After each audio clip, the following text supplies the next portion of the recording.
Right now, I'm at Nukleuz headquarters, standing in front of every single vinyl that Nukleuz have ever done. This is like where you ring up and you buy like each release. There's a lot of bloody vinyl here, I have to say. But yeah, pretty good. Since the last CD, I've been getting busy and busy really. My DJ bookings are coming in thick and fast, and I've just been trying to take things to the next level with my production as well. Yeah, I mean, basically Cally is the other main resident at Frantic with myself, so we thought it was time to do a compilation with both of us playing together, as people like seeing us back-to-back. We play back-to-backs for like rare occasions. We did one at a big Frantic Timeless party a few months ago. And she also plays a bit different than me. She plays euphoric, but she also plays tougher at the end, which is reflected near the end of the CD when she starts to make things a little bit harder, which is good really. It's like a bit of variation. And it's just really exciting to actually do a compilation with someone else, because it's going to be my 6th album that I've done. And it's good to do one with Cally, who I know well. When you get asked to do a compilation, you send a list of tracks that you want, and then the record label will then send contracts to places that you want to get them from, and sometimes agreements can't be reached, and that just, you know, that's just something you have to get on with really. You just have to work around it and try and create the best product that you can, which I think we have done with this album. I mean, there were a few tracks that we couldn't get hold of, but then they're replaced by equally as good tracks, so it doesn't really bother me. I say it's definitely different when you're mixing a compilation with someone. I mean, from past experience, when I've mixed it on my own, I've chosen the tracks that I wanted, I've given them to the label, and then I've just mixed it in my own style. But when I've done it with Cally, you have to kind of obviously cater for their needs, because they're doing half of the album. It's like 50% each. So there's tracks you'll disagree on. There's certain mix that she'll want to have of different tracks, and it's kind of more exciting really. It's not just me getting on with it. It's a lot of interaction, and we're trying to get the best thing that will work for both of us. And that's why I'm really happy about this album, because it's a true reflection of what me and Cally both bring individually to a set really.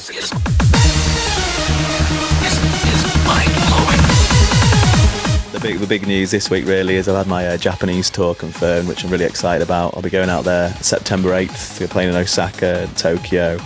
Just seeing what it's all about really. I mean, I just really want to take what I bring to Hard House, euphoric, big bass lines and just lots of vocals, and just go and take it over there and just see how they react. Hopefully they'll just be bouncing off the walls. But I'll have lots of people taking photographs, so I'll make sure you're all kept up to date with how it goes. Won't be lost in translation. Hopefully not, no. I'll make sure I'm wearing my Osaka t-shirt just to communicate. You know? I'd say things have definitely changed. I mean, every time you mix compilation, obviously your profile goes a bit higher, so I've started to play a lot bigger parties. I don't know, it makes things a lot more exciting, because people who necessarily haven't listened to Hard House before get a hold of your album, and that makes them want to come and listen to you. So I'm getting lots of different crowds, new clubbers and things, and just makes things a lot more exciting really. You go into wider audiences. Biggest anthems for 2006 for me so far, I mean, there's been loads of records really that take my fancy. Stu Allen, A Feeling has obviously been the one that I've been caning the hell out of. I keep thinking that people are going to be tired of hearing it, but I just keep playing it and they start cheering, so it doesn't really matter.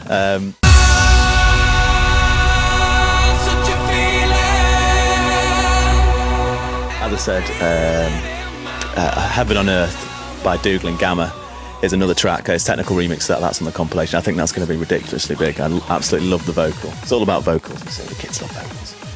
I'm trying to think what else. Quite a lot of my own productions, my own track, You Ready, which is going to be the first track on my own label.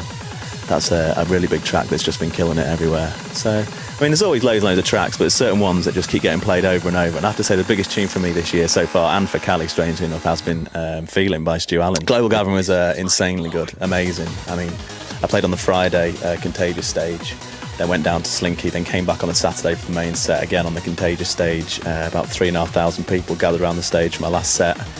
And then when I finished with Born Slippy as my last track, the heavens opened, the rain came down, everyone stood there singing and dancing in the rain. So a true moment that I'll tell my kids about. When you make a CD, you have to come to an agreement so that everyone's kind of happy on all the legal issues and everything. And that's something that a lot of people don't see behind the scenes, really. So, I mean, we're in a club, you can just play anything to kind of suit that night. For a CD album, you're trying to harness like something that people want to listen to over and over again. It's not just 1 hour on a Saturday night for that moment at 4 o'clock in the morning. This has got to be something that will appeal to someone midweek on the way to work at 9 o'clock. So a track that might sound great in a club at night at like 4 o'clock in the morning won't work necessarily when you want to listen to it just at home relaxing.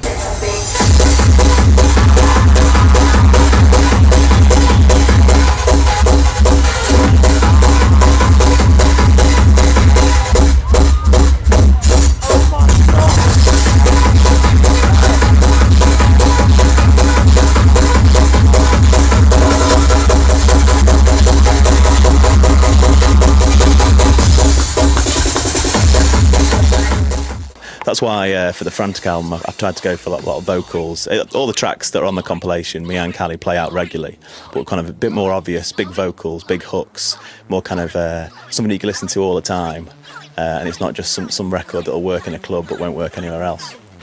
My favourite Frantic gig of late has probably either been Hard House Academy versus HQ at Brixton Academy at the end of February. I don't know, I was on quite late after Proteus. I mean, the vibe was just amazing when I got there. And it's just a great set, and at the end of it I threw my headphones in the crowd to kind of celebrate how much of a great time I'd had. As well as that Frantic Storm, which was about 2 months ago. That was in Colville. That was just another amazing night.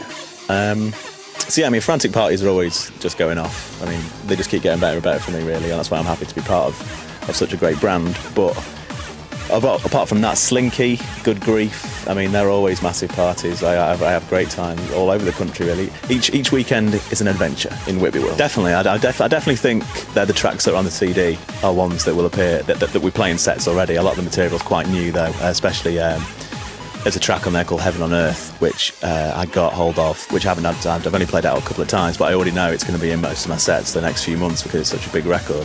So the CD is a true reflection of what I'm about. It starts really happy, euphoric, goes a bit more trancey, then goes hard at the end when Cally takes over, and that's exactly what you're going to get when you come and hear us in the club.